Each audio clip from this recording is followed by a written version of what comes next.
आज केनियन स्वयंपाकघरात जाऊन जॅनेटकडनं पारंपरिक व्हेजिटेबल पिलाव शिकूया. या पिलावमध्ये मसाले कमी असल्याने तांदूळ आणि ताज्या भाज्यांची चव खुलून येते. कढईत प्रथम चिरलेला कांदा आणि नंतर अगदी थोडंसं तेल घातलंय.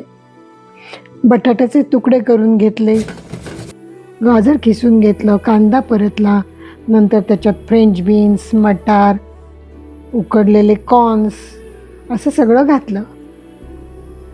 बटाट्याचे तुकडे घातले, परतून घेतलं छानसं. टोमॅटो घातला चिरलेला, नंतर थोडीशी हळद घातली, मीठ घातलं, चांगलं छान परतून घेतलं आणि झाकून ठेवलं. झाकण काढून थोडंसं परतून त्याच्यामध्ये भिजवलेला सिंडानो तांदूळ घातला.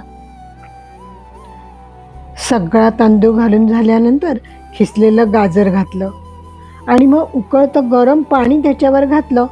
जेवढा तांदूळ त्याच्यात डबल पाणी असं घातलं. चमच्याने मिक्स करून घेऊन 20 मिनटं उघडत शिजवायचं आणि नंतर झाकण ठेवून एक वाफ आणायची आणि सुंदर दिसणारा असा पुलाव तयार.